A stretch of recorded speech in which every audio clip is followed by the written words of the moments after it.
안녕하세요. 백목사의 시사브리핑입니다. 오늘은 6.25 전쟁 영웅들을 소개하고자 합니다. 먼저 6.25 하면 우리가 메가드 장군을 빼놓을 수가 없죠. 앞에 이승만 대통령 이야기를 할 때 이승만 대통령과 메가더 장군의 관계에 대해서 얘기를 했습니다. 메가더 장군은 1980년에 태어나서 1964년에 돌아가셨는데요. 미국 태평양 전쟁에 미군 최고 사령관을 했죠. 그래서 이제 일본 천황을 항복받고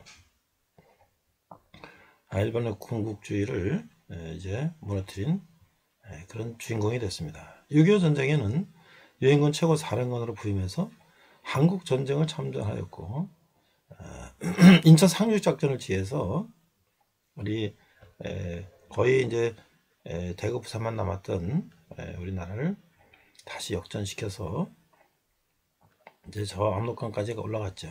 하지만 이제 중공군과의 전면전을 앞두고 메가더 장군은 이제 원자탄을 사용할 것을 주장하였지만 당시 트루만 대통령은 그걸 반대해서 결국 해임되고 돌아왔죠.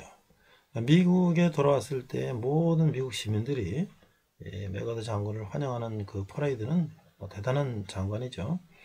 특히 이제 미국 의회에서 마지막 연설을 하는데 우리가 잘 알고 있는 노병은 죽지 않는다. 다만 사라질 뿐이다. 라는 말을 남겼죠. 우리나라의 인천 자유공원에 메가더 장군 동상이 있습니다. 메가더 장군의 인천 상륙작전을 기념하기 위한 것이었죠. 수십 년 동안 있었는데 몇 년 전에 일부 단체들이 그 메가더 장군 동상을 무너뜨리는 그런 일들을 했었죠. 참 어처구니 없는 일이죠. 우리나라를 구한 장군을 우리나라 사람들이 이념이 다르다고 그 은인의 동상을 무너뜨린다는 것은 참 오늘 어떻게 미국 사람들이 이 한국을 바라볼까 그런 생각이 들고 우리 스스로도 참 부끄러운 일이죠. 자, 두 번째는 이제 우리나라에 또 빼놓을 수 없는 백선엽 장군이죠. 1920년에서 2020년 우리나라 100세를 사시고 돌아가셨어요.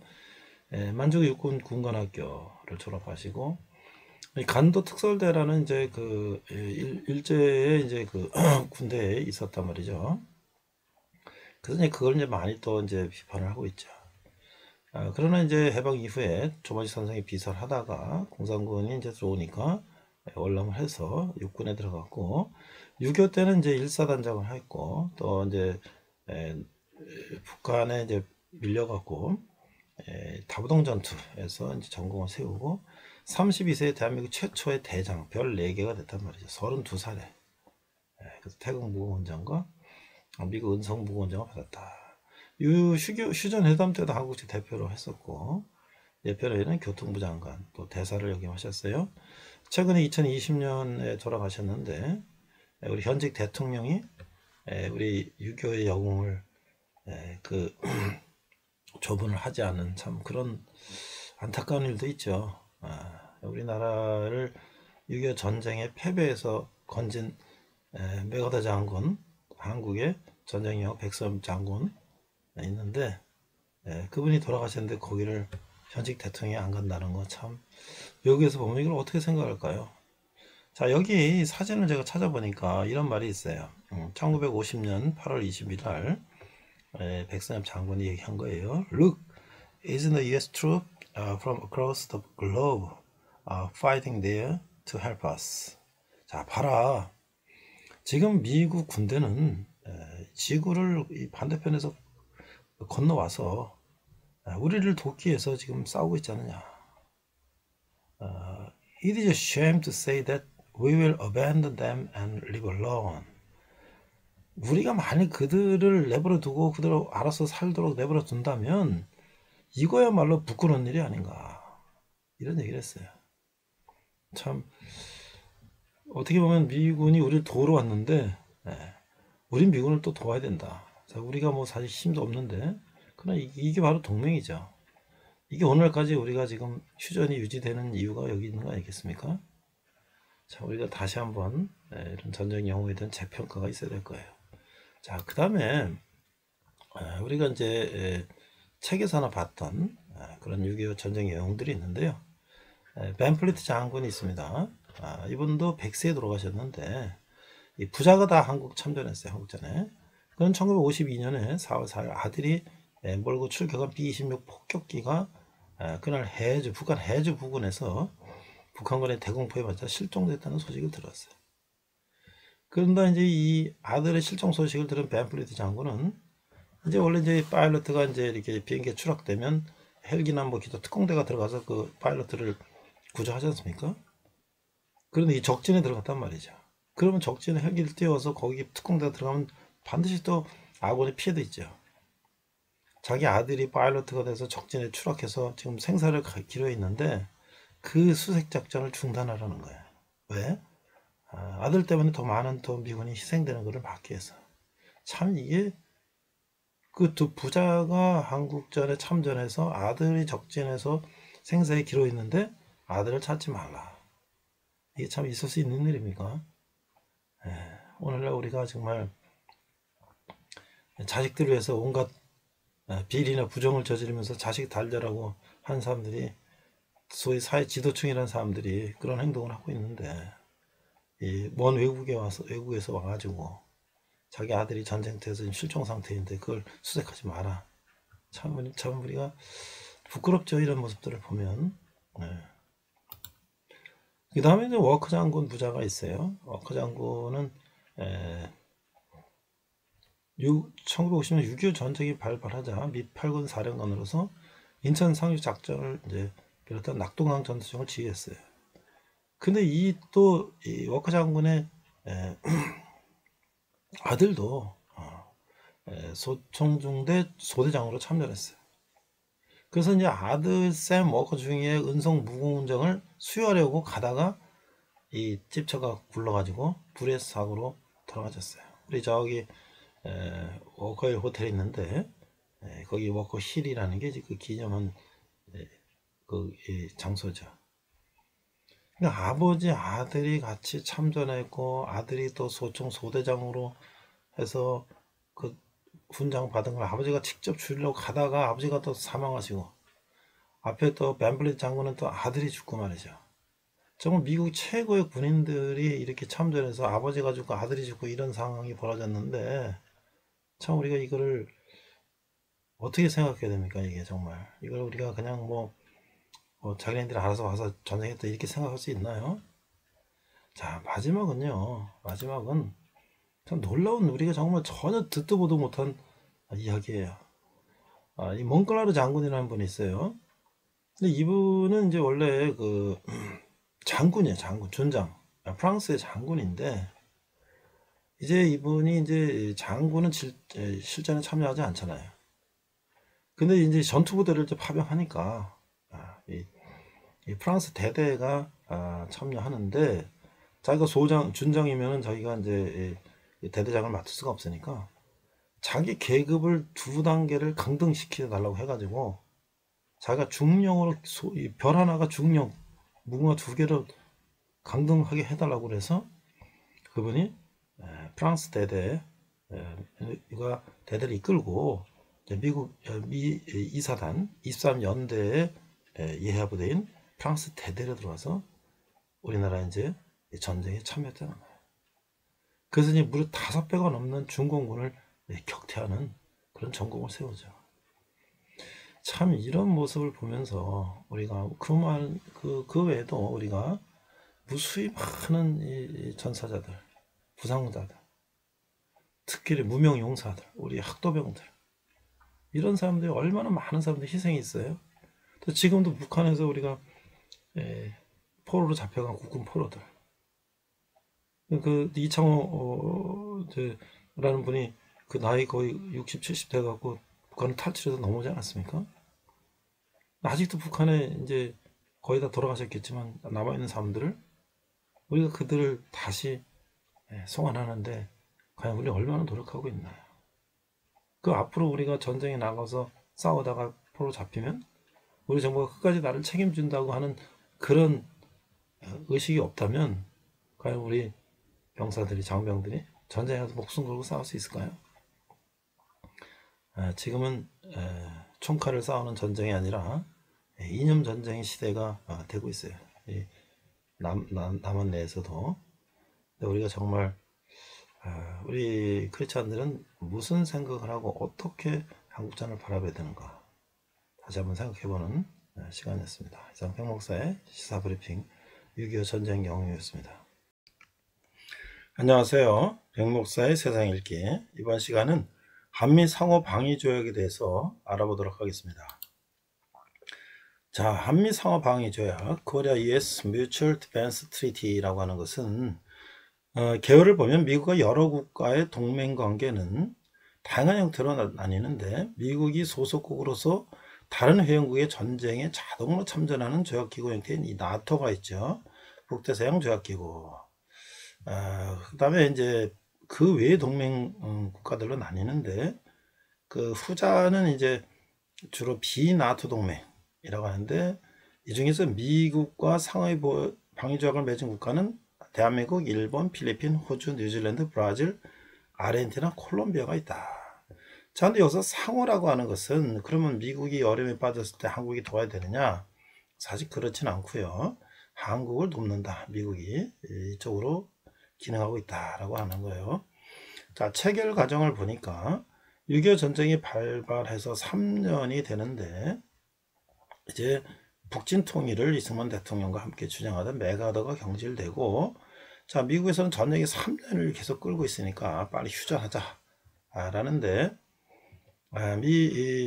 이승만 대통령은 계속 북진 통일을 주장하고 결국 미국이 이승만 대통령의 요구를 받아들여서 상호 방위 조약이 체결됐다. 이제 당시에 이제 해외에 간섭을 하지 말자라는 것이 이제 미국의 주장이었는데 그 이승만 대통령이 상호 방위 조약 한다는 것은 자동으로 이 한반도에 전쟁이 일어났을 때 미국이 참여하는 것을 말한 거기 때문에 미국은 사실 이것을 기피했지요. 그러나 이제 이승만 대통령으로서는 미국이 방위조약을 맺지 않으면 다시 언제든지 북한은 다시 쳐들어온다.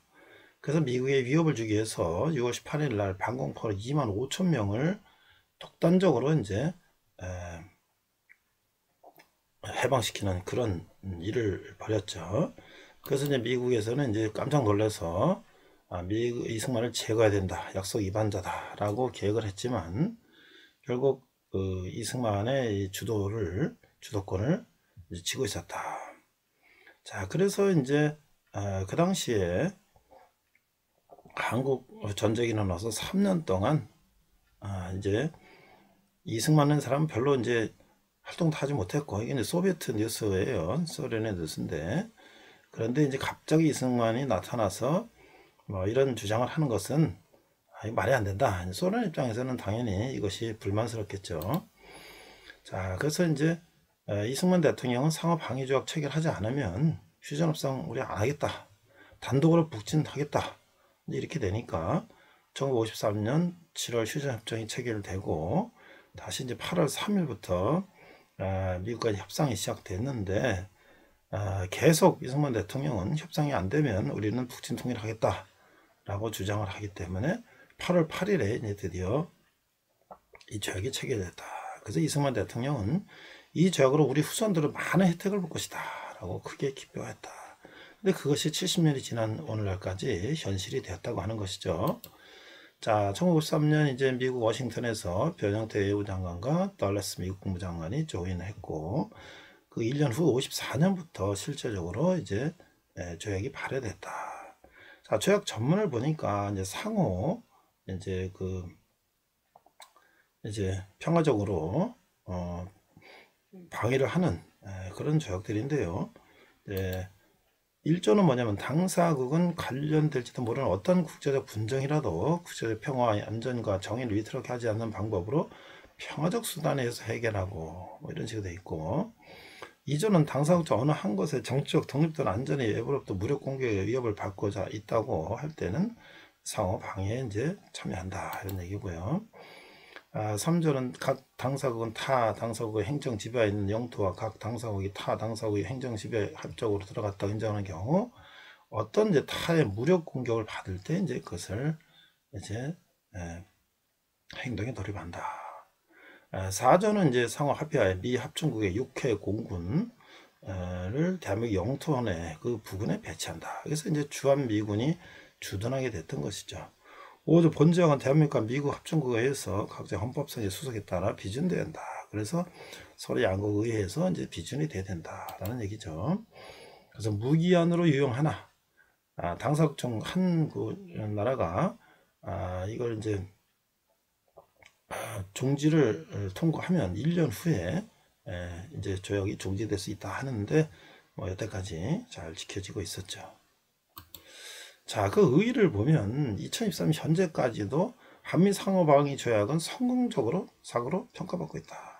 그래서 한반도에 다시 북한이 쳐들어오지 못하는 그런 역할을 하고 있고, 또 그로 인해서 외국인 투자자들이 한국에 투자하고 한국은 이제 굉장히 경제 성장을 하게 되고, 그래서 우리가 사실 휴전 국가임에도 불구하고 국방비 지출이 GDP 대비 3% 미만으로 그 세계에 비해서 그렇게 많이 지출하지 않는 그런 효과를 얻어서 예산 절감 및 또 그것을 다른 이제 국가 발전에 쓰고 있는 그런 여러 가지 효과를 얻고 있다.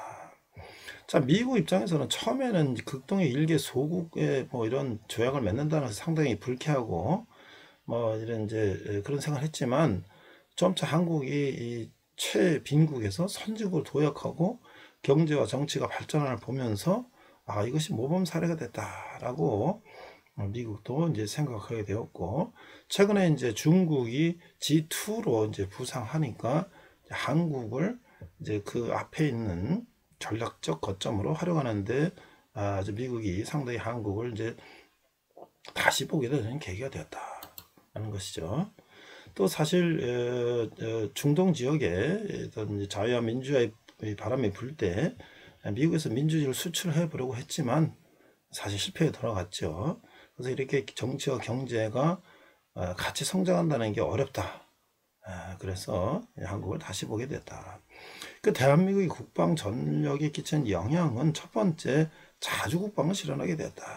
그러니까 우리가 6.25는 사실 에치슨 라인이라고 한반도를 미국의 방어선에서 제시켰을 때 북한이 소련 사주를 받고 쳐들어왔는데, 이제 한국의 전 미군이 주둔함으로써 이제 한국은 이제 어느 나라도 침범하지 못하는, 침범했을 땐 바로 미군이 투입되는 그런 장치가 있기 때문에 우리가 국방을 실현할 수 있었고, 두 번째는 베트남 전쟁 당시에 미군 철수로 바로 공산화가 되는 걸 볼 때에 그 미군 철수가 얼마나 이게 위험한 것인가를 볼 수 있고, 또 대한민국이 5천만의 작은 국토를 가졌지만 세계 6위 국방력을 갖는 그런 이제 근데 크게 기여한 것이다라고 할 수가 있는 것이죠. 자, 여기서 이제 빠질 수 없는 사람이 이승만이라고 하는 것인데, 미국의 국익 한반도가 중요하다는 것을 부정하는 것은 흔하지 않았어요. 그러나 이것을 미국은 그렇게 생각하지 않았지만 이승만은 미국에 이것을 상당히 중요하다고 강조를 했는데, 사실은 이승만이 한국에서만 자라고 한국에서만 살았다면 이런 얘기를 하는 것이 불가능할지도 모르죠. 이승만은 이제 미국에 유학 가서 조지 워싱턴 대학, 하버드 대학, 프린스턴 대학에서 학부 석사 박사를 하면서 전 세계의 구조를 잘 이해를 하고 앞으로 미국이 한국과 어떤 관계를 맺어야, 한국이 미국과 어떤 관계를 맺어야 되고 미국의 이 아시아 정책을 어떻게 하는가를 정확하게 짚고 있었다는 것이죠. 그래서 이제 이승만의 주장이 최초에는 미국이 시큰둥한 반응을 보였지만 결과적으로 이것은 미국 입장에서 상당히 유익한 조약이었다라고 하는 것이죠. 그래서 이승만은 이 한미 상호 방위 조약이 진전이 안 될 때 방공포로 석방이라는 초강수를 두면서 이런 것을 드디어 타결을 시켰고, 그래서 우리 대한민국은 미국 주한미군 주둔과 한미 상호 방위 조약에 의해서 지금까지 전쟁 없이 평화롭게 국가 발전에 매진할 수 있게 되었다라고 하는 것이죠. 그래서 이것은 이제 전 세계에서 이 정말 그 강대국에 둘러싸인 그 대한민국이 정말 이건 바로 신의 한 수였다라고 하는 것이 오늘날까지 우리가 70여 년을 한미 상호 방위 조약을 통해서 우리가 경제 발전을 하고 동아시아의 안전을 평화를 유지하고 힘의 균형을 유지하는 이런 국제 전략상에서 중요한 위치를 사용하는 것이다 라는 것이 이승만 대통령의 한미 상호 방위 조약이었다라고 말할 수 있는 것이죠. 그래서 결국 미국이 마음을 돌린 건 앞에서 말씀드렸지만 이승만 대통령이 아시아 국가들의 반공 연맹을 주장했고, 그 다음에 이제 미국은 계속 미군 철수를 그동안 했는데 그것은 이 지역을 공산화시키는 것이다. 그래서 결국 한미동맹이라는 것은 아시아판 나토가 될 수 있다라는 것을 미국에 주장했다고 하는 것이죠. 그래서 이제 올해 70주년을 맞이해서 윤석열 대통령이 바이든 대통령과 함께 워싱턴 선언을 통해서 다시 한번 이 한미 상호 방위 조약을 강조하고 북한의 핵 위협에 대비해서 미국의 핵 잠수함을 정기적으로 한반도에 배치함으로써 북한의 핵 위협에 대처하는 이런 70주년 맞이해서 아주 강력한 한미 동맹의 그 위상을 다시 한번 제고했다고 하는 것은 굉장히 중요한 의미를 갖고 있다라고 말할 수가 있는 것이죠. 이상 백 목사의 세상을 읽겠습니다.